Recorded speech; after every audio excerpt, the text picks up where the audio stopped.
बहुत बहुत शुक्रिया आप लोग आ जाए। मैं आज पहले भी श्रीनगर आया था, उससे पहले मैं जम्मू गया था और फिर वापस मैं श्रीनगर आया। तो मैं जम्मू एंड कश्मीर के पूरे काफ़ी रीजन को कवर किया है और उसके बाद कैंपेनिंग करने के बाद आज आप लोगों के साथ रूबरू बात करने का मौका मिला। तो मैं आज आप लोगों के सामने कुछ बातें रखना चाहता हूँ कि जिस तरह से यहाँ पर हमारी सरकार की कोशिश है कि एक आम नागरिक को मजबूत बनाया जाए, उसको ध्यान में रखते हुए जो अब तक नहीं हो पाया था डिस्ट्रिक्ट डीडीसी का इलेक्शन, वो डीडीसी का इलेक्शन हम करवा रहे हैं। और जिस तरह से लोगों के बीच में जब जाने का मौका मिला, लोगों से बात करने का मौका मिल रहा है, तो ये पता चला कि लोग बहुत इसका रिसेप्टिवनेस बहुत ज़्यादा है, रिस्पांस बहुत अच्छा है, लोग बहुत खुश है कि ये इलेक्शन हो रहा है, जिससे उनको जो मजबूत करने के लिए आदरणीय प्रधानमंत्री जी ने जो एक कोशिश की है, वो कोशिश अब साकार होती हुई दिखती जा रही है। अब तक जो डेवलपमेंट पूरे देश में हो रहा है, जम्मू एंड कश्मीर में जो वैसी पार्टियां बार बार सरकार में रही जो कभी भी यहाँ के लोगों के आवाम के लिए बारे में फिक्रमंद नहीं रही, बल्कि अपने परिवार के बारे में फिक्रमंद रही और अपने बारे में फिक्रमंद ज़्यादा रही।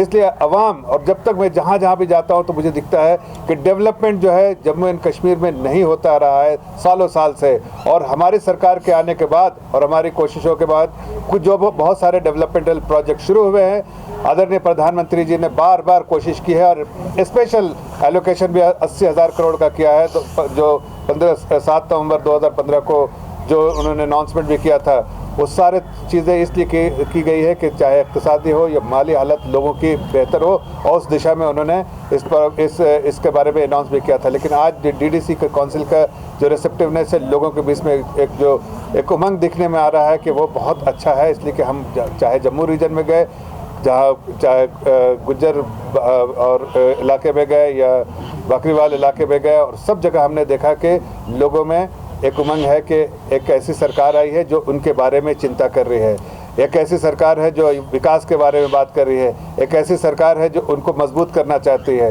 एक ऐसी सरकार है जिन्होंने वेलफेयर स्कीम, जो बार बार प्रधानमंत्री के वेलफेयर स्कीम जो है वो वहाँ तक पहुँचाई जा चुकी है और उनसे उनको फ़ायदा हुआ है। तो जब चाहे वो गुजरावाल कम्युनिटी हो, बकरीवाल कम्युनिटी हो या आम नागरिक हो, श्रीनगर में हो या फिर आप शोपियान में, जैसे कल हम गए थे, लोगों ने कहा कि जब यहाँ इलेक्ट्रिसिटी 3 घंटे रहती थी, अब 18 घंटे इलेक्ट्रिसिटी रहती है। और हम चाहते हैं कि ये इलेक्ट्रिसिटी 24 घंटे पूरे जम्मू एंड कश्मीर में हो। इसलिए कि हमारी कोशिश यही है कि हर घर में बिजली पहुँचे, घर घर तक बिजली पहुँचे, घर घर तक पानी पहुँचे, घर घर तक जो और भी जो मसाइल हैं उनको दूर किया जाए।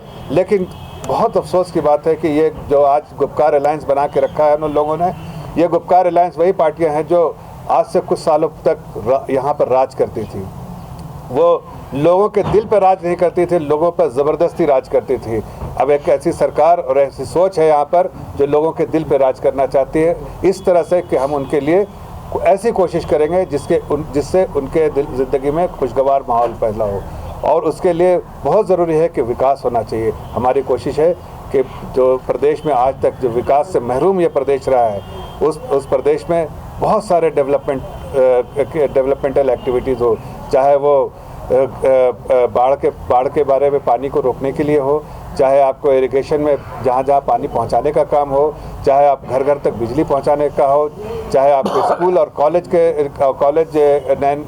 नए बनाने की बात हो, चाहे मेडिकल कॉलेजेस बनाने की बात हो, चाहे हॉस्पिटल बनाने की बात हो, चाहे आप सड़कें बनाने की बात हो। आज देखिए इस प्रदेश में लोग क्या बात करते हैं। जब लोगों के पास मिलने के लिए जाता हूँ तो लोग बात करते हैं कि आज सेंट्रल गवर्नमेंट की जितनी स्कीम है उसका पूरा फ़ायदा हमें मिल रहा है। हमें वो गैस कनेक्शन भी मिला है, हमें राशन भी मिल रहा है, हमें 8 महीने तक राशन भी लॉकडाउन में मिला, हमें बहुत सारे जो गवर्नमेंट की जो वेलफेयर स्कीम है उसका बेनिफिट्स हमें मिलता जा रहा है। लेकिन पहले कभी हमारे यहाँ कोई, आप एक नुमाइंदे बन के आए हैं भारतीय जनता पार्टी के, लेकिन इस इलाके में कभी कोई एमएलए नहीं, कोई रिप्रेजेंटेटिव नहीं, कोई एमपी नहीं। लेकिन मैं आपको बताना चाहता हूं कि जिस इलाके में जो कभी कोई नहीं गया था, वहां पर हमारे डिप्टी चीफ मिनिस्टर गए हैं, वहां पर हमारे मिनिस्टर्स गए हैं, वहां पर हमारे सीनियर मिनिस्टर्स दिल्ली से आके गए हैं। और इसलिए गए हैं, इसलिए नहीं कि हमें लोगों को दिखाना चाहते हैं हम गए हैं, हम इसलिए गए हैं कि हम लोगों को बताना चाहते हैं कि हमारे प्रधानमंत्री आपकी फ़िक्र करते हैं, आपके बारे में फिक्र करते हैं और आपको मजबूत बनाना चाहते हैं। और उस मजबूत बनाने के लिए दिशा में हमें जो भी काम करना पड़ा, जिस तरह के भी हमें डिसीजन लेने पड़ेंगे, हम ज़रूर लेंगे।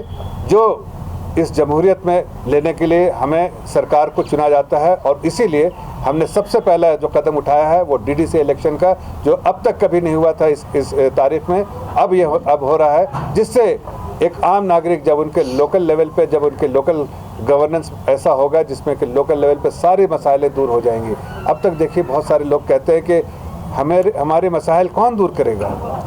मैं आपके माध्यम से बताना चाहता हूँ कि उनके मसाइलों का समाधान निकालने के लिए भारतीय जनता पार्टी इस प्रदेश में हर एक नागरिक की चिंता करेगी, हर एक नागरिक की चिंता करेगी, जो उनकी प्रॉब्लम्स है और जो जेन्युइन प्रॉब्लम है हर का समाधान लेकर आएगी। मैं आपको ये भी बताना चाहता हूँ कि देखिए, जब मैं जम्मू रीजन में गया, वहाँ पर मुझे नाम याद आ नहीं, नगरोटा में, तो वहाँ पर ऐसी जगह थी जहाँ पर 4 किलोमीटर मुझे पहाड़ी में चल के जाना पड़ा। लोग कह रहे थे कि पहाड़ी में क्या आप जाएंगे, आप मेंबर ऑफ पार्लियामेंट, यहाँ तो आज तक कोई एमएलए नहीं आया है, क्या आप जाएंगे? हमने कहा बिल्कुल जाएंगे, और हमारे डिप्टी चीफ मिनिस्टर जो रह चुके हैं वो भी जाएंगे, और हमारे जो मिनिस्टर रह चुके हैं वो भी जाएंगे, और हम वहाँ के एमपी भी जाएंगे, लोकल एमपी है और लोकल एमएलए भी अगर हमारे पार्टी का है तो वो भी जाएगा, और नहीं है तो जो हमारा प्रत्याशी रहा है अगर हार भी गया तो वो भी जाएगा।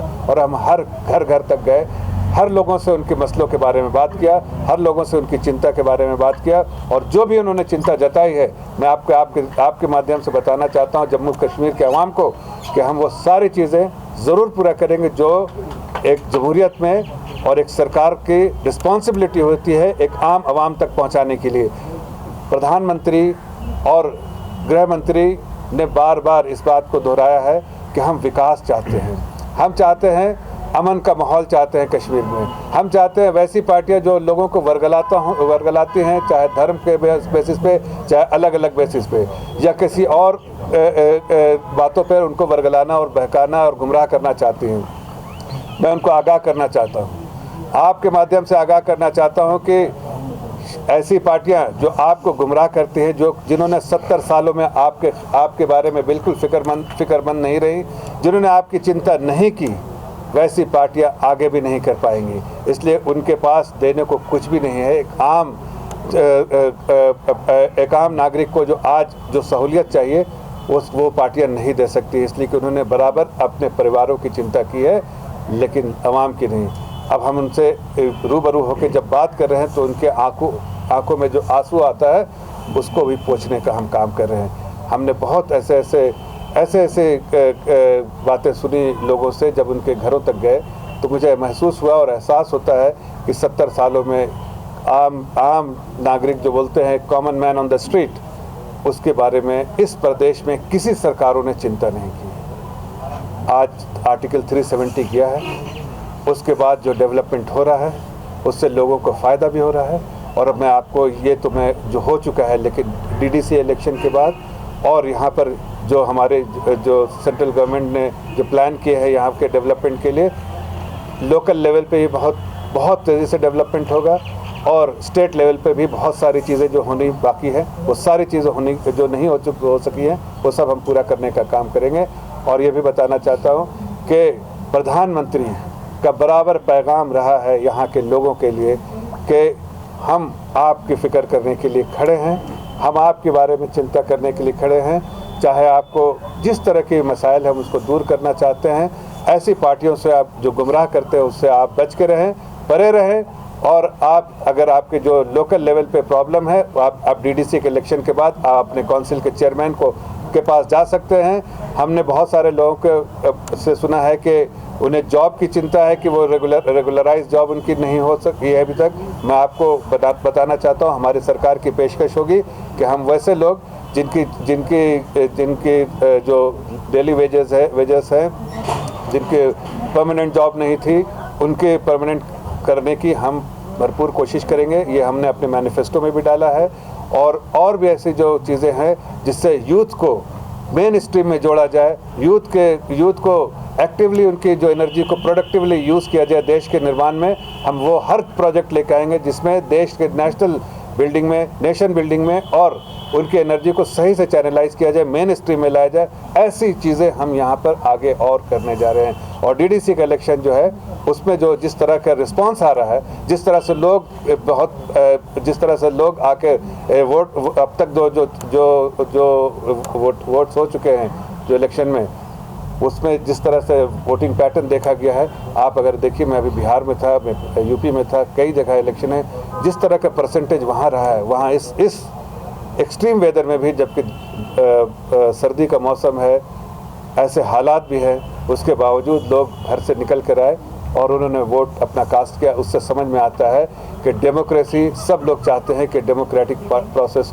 यहाँ पर नाफिज हो, हर तरह से चाहते हैं कि जो डेमोक्रेसी में उनका अधिकार है वो उनको मिलना चाहिए, और जो विकास उनको डेमोक्रेटिक प्रोसेस के थ्रू होना चाहिए जमहूरियत में, वो होना चाहिए। और इसलिए उन्होंने पूरे तौर से सरकार का साथ देते हुए उन्होंने जो एक जमहूरियत में होना चाहिए, उन्होंने अपनी जमहूरियत में अपने इलेक्शन के समय अपने वोट को कास्ट करके इस बात को की दहानी की है कि हम चाहते हैं कि जमहूरियत पूरे तौर से, जो जम्मू कश्मीर में अब तक कुछ पार्टियों ने ऐसा नहीं करने दिया था, वो हर तरह से हो। और हमने इसी के लिए कोशिश की है कि डीडीसी इलेक्शन के बाद यहाँ पर ऑल राउंड डेवलपमेंट जो है, जो लोकल लेवल पे नहीं हो रहा था, ख़ास के विलेजेस में, वो डेवलपमेंट का काम हम फिर से शुरू कर पाए। सर, आपने सर गरीब की बात की है, सरकार ने गरीब प्रेस कॉलेज में प्रोटेस्ट करने के लिए उसके पास 2 मरला लैंड रोशनी स्कीम देता है, और उसने 95,000 रुपये भरे थे 2007 में, and now he is getting a notice from DC Anantnag कि वो लैंड वैकेट किया जाए। देखिए, मैं उसमें इतना सिर्फ कहना चाहता हूँ कि रोशनी स्कीम में आप इन छोटों के बारे में, छोटे लोगों के बारे में मत बात करें। इनके बारे में जो है बहुत सारे ऐसी चीज़ें आई हैं, उसके बारे में सरकार जो है और यहाँ की जो एडमिनिस्ट्रेशन है उसके संज्ञान में आ गया है, और उसके बारे में जो उचित कदम हो गए वो उठाएंगे। लेकिन आप देखिए, रोशनी स्कीम में किन बड़े लोगों ने जो है लोगों का जो हक मारा है, और जो इतने साल से जो डेवलपमेंट के नाम पे जो सरकार ने पैसा भेजा सेंट्रल गवर्नमेंट ने स्टेट में, वो आखिर पैसा कहाँ गया, उसकी कोई ना कोई जिम्मेदारी तो ज़रूर लेगा। जब यहाँ के आम नागरिक के लिए पैसा आया था और यह आम नागरिक को पैसा जो पहुँचना चाहिए था वो नहीं पहुँचा, तो कहीं ना कहीं उसका इन्वेस्टिगेशन होना चाहिए, और इन्वेस्टिगेशन के बाद सच्चाई जो आएगी इन्वेस्टिगेशन के बाद, तो जाहिर है कानूनन तौर पे जो फैसला होगा उस पर सरकार उस पर कदम भी उठाएगी। सर, मेरा एक सवाल, रोशनी स्कैम की जब आप बात करते हैं तो बीजेपी सिर्फ कश्मीर के लोगों की बात करती है, जबकि अखबारों में आई है या जब डिवीजन इंतजामिया ने उसमें जम्मू के लोग भी शामिल है, फॉर एग्जाम्पल बीजेपी की जो कविंदर गुप्ता है। देखिए, मैं आपको बताना चाहता हूँ, नाम क्यों नहीं ले रहे हैं? देखिए, मैं आपको बताना चाहता हूँ, हमारे प्रधानमंत्री ने बार बार कहा 0 टॉलरेंस ऑन करप्शन। तो हम करप्शन के मामले में बिल्कुल सख्त और सख्ती से निपटने वाले में से हैं। हमारे सरकार किसी को नहीं बख्शती है, इन्वेस्टिगेशन होने दीजिए, चाहे कोई भी जिम्मेदार हो। हम ये किसी का नाम, अभी भी आपके सामने किसी का नाम नहीं लिया, हमने कहा जो भी लोग जिम्मेदार होंगे उनके बारे में मैंने कहा, और इन्वेस्टिगेशन के बाद आपको दूध का दूध पानी का पानी हो जाएगा कि कौन लोग जो है इस तरह के स्कैम में जिम्मेदार हैं, और जो भी जिम्मेदार होंगे उनको कानूनी तौर पर से जो सज़ा होनी चाहिए वो होगी। आपको ये बताना चाहता हूँ कि अगर आपको मैनिफेस्टो देखेंगे हमारा, तो मैनिफेस्टो में बिल्कुल साफ लफ्ज़ों में हमने लिखा है कि हमारी सरकार की जो नियत है वो बिल्कुल हमारे मैनिफेस्टो में है कि 0 टॉलरेंस ऑन करप्शन, और इसलिए 0 टॉलरेंस हम फॉलो करेंगे। इन्वेस्टिगेशन के बाद जो लोग भी आएंगे, वो जो लोग मुजरिम होंगे उनको उसकी सज़ा मिलेगी। साहब, आपने अभी बात करी डेवलपमेंट की अगर बात करेंगे, आपकी हुकूमत अब 6 साल के करीब पहुंच गई है, लेकिन अगर देखेंगे यहाँ पर जीडीपी जो है वो बिलो माइनस में चली गई है, -30 तक पहुंच गई है, और जो फार्मर्स है वो भी सड़कों पर आए हैं। यहाँ पर तो बिजली श्रीनगर में नहीं, आप शुपैन पहुँच गए, शुपैन में आप बता रहे कि 18 घंटे तक जो है इलेक्ट्रिसिटी हमने फराहम की है। तो किस डेवलपमेंट की बात कर रहे हैं आप? 6 साल तक आपने कौन सी डेवलपमेंट की? देखिए, मैं इस प्रदेश के डेवलपमेंट के बारे में बात कर रहे हैं। अगर आप इस प्रदेश से बाहर निकले, जम्मू कश्मीर से बाहर निकले, तो आपको देखेंगे पूरे हिंदुस्तान में बहुत ज़्यादा डेवलपमेंट हुआ। आज अगर आप जाते हैं, आप जो कि खुद एक जर्नलिस्ट हैं, आपको लोगों से ज़रूर रूबरू होकर बात करने का मौका बार बार मिलता होगा। जब मैं आपके प्रदेश में जम्मू एंड कश्मीर दोनों जगह की बात कर रहा हूं और ख़ास में कश्मीर में, तो लोग आज भी बिजली, पानी, सड़क की बातें करते हैं, जबकि इससे बहुत दूर हिंदुस्तान आगे निकल गया। जब हमने प्रधानमंत्री ने 1000 दिन में बिजली देने का वादा किया था घर घर तक, तो हमने पहुँचाया। ये डिस्टर्ब एरिया था जम्मू एंड कश्मीर में। यहाँ पर पहले भी हमारे ऐसे जो लोगों ने इस तरह का वोट दिया था कि हम सरकार नहीं बना सकते थे। काफ़ी दिनों तक यहाँ पर एरिया में भी यहाँ पर उन्हीं लोगों ने डेवलपमेंट करी है जो आज से 70 सालों से यहाँ पर अभी हुकूमत कर रहे थे। आप 6 सालों से यहाँ पर नहीं बता ख्वाब दिखा रहे हैं, तो वो ख्वाबों की ख्वाब दिखा नहीं रहे, ख्वाब डेवलपमेंट नहीं, ख्वाब नहीं दिखा रहे हैं। हम तो सच्चाई बताना चाहते हैं। आज अगर आप गांव में जाके पूछिए कि आप लोगों से कि क्या उन्हें जो हमारे वेलफेयर स्कीम का पैसा मिला है कि नहीं, उनके खाते में, अकाउंट में पैसा गया है कि नहीं, क्या उनको गैस कनेक्शन मिला है कि नहीं, किसान सम्मान निधि के अंदर 6000 रुपये मिला है कि नहीं, तो आपको हाथ उठाने वाले सारे लोग मिलेंगे, जब पहले कभी ऐसे नहीं होते थे। और मैं ये बताना चाहता हूँ, इरिगेशन में नेशनल हाईवे 44 पे हम बड़ा प्रोजेक्ट लेके आए हैं। हमने देखा कई ऐसे सड़कें बनवा रहे हैं जो जम्मू एंड कश्मीर पूरे रीजन में नेशनल जो अर्बन डेवलपमेंट के अंदर में आता है। उसके अलावा हम जो है आपने देखा कि हमने हमारे सरकार के समय IIM आ गया, IIT आ गई। इसी जम्मू एंड कश्मीर में आज तक किसी ने IIM IIT की बात की थी? किसी ने नहीं बात की थी। ऐसे इंस्टीट्यूट जो इंटरनेशनल रिप्यूट के हैं, वो अब तक यहाँ के प्रदेश के जो बच्चे हैं वो महरूम रह चुके थे। आपके पास नहीं, आपके पास अभी वैसे बहुत सारे ऐसे इंस्टीट्यूशन हमने जो 22 मेडिकल स्कूल कॉलेजेस करवाए हैं। और देखिए यहाँ पर बिल्कुल नहीं, हमारे 80,000 करोड़ का हमने 80,000 करोड़ का प्रधानमंत्री के तरफ से हमने पैकेज अनाउंस किया। और ये तो अभी आगाज़ है साहब, ये तो आगाज़ है। आप आगे देखिए कि इस प्रदेश में कितना डेवलपमेंट होने जा रहा है। इसलिए कि हमारी सरकार की सबसे बड़ी प्राथमिकता होती है कि अगर इंसान की ज़िंदगी को अगर खुशगवार बनाना है तो डेवलपमेंट होना बहुत ज़रूरी है।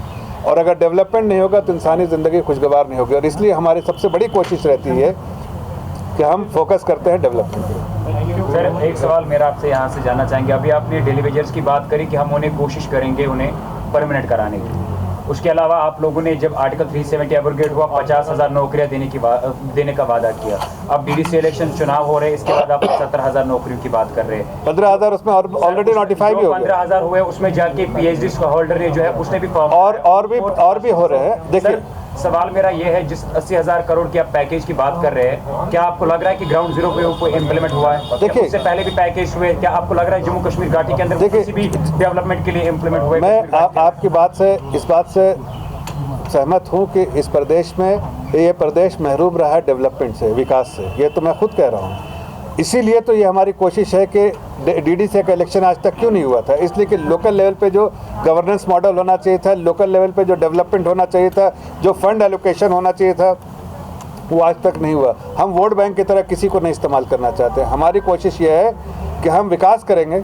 हमें वोट बैंक की तरह किसी को इस्तेमाल नहीं कर रहे। हम विकास करेंगे, ऑल राउंड डेवलपमेंट करेंगे और लोगों की जिंदगी को जो बेहतर बनाने की कोशिश करें। चीज यहाँ पे अगर देखा जाए, लेकिन डीडीसी इलेक्शंस की बात हुई है तब से लेकर लगातार हमने देखा है कि बीजेपी जो है जो MP मेंबर जो है वो प्रेस कॉन्फ्रेंसेस कर रहे हैं। आप जैसे प्रेस कॉन्फ्रेंस इसी डीडीसी इलेक्शंस के बीच में, उससे पहले कश्मीर घाटी के अंदर ऐसे लगातार बीजेपी की तरफ से प्रेस कॉन्फ्रेंसेस क्यों नहीं हो रहे थे या ऐसे लीडर्स क्यों नहीं आ रहे? नहीं, देखिए आप ऐसे समझिए कि ये जो है जो बोलते हैं पर्व होता है, जो इलेक्शन जो है पॉलिटिकल इसमें पर्व होता है, उसमें सभी लोग आते हैं। लेकिन हमारे सरकार की कोशिश चाहे यहाँ से करे प्रेस कॉन्फ्रेंस या दिल्ली से करे, आदरणीय होम मिनिस्टर साहब ने बार बार कहा है, फ्लोर ऑफ द पार्लियामेंट से कहा है कि इसको फिर से हम जन्नत बनाएंगे। तो जाहिर है वो कैसे बनाएंगे? जब हम डेवलपमेंट करेंगे तभी तो। और ये उसी का तो इनिशिएटिव है कि जब हमने कहा कि यहाँ पर विकास करेंगे तो DDC का आप ये पूछना चाहिए कि आखिर ये DDC का इलेक्शन 70 सालों में क्यों नहीं हुआ? आखिर ये विकास जिसकी हम बात करें 70 सालों में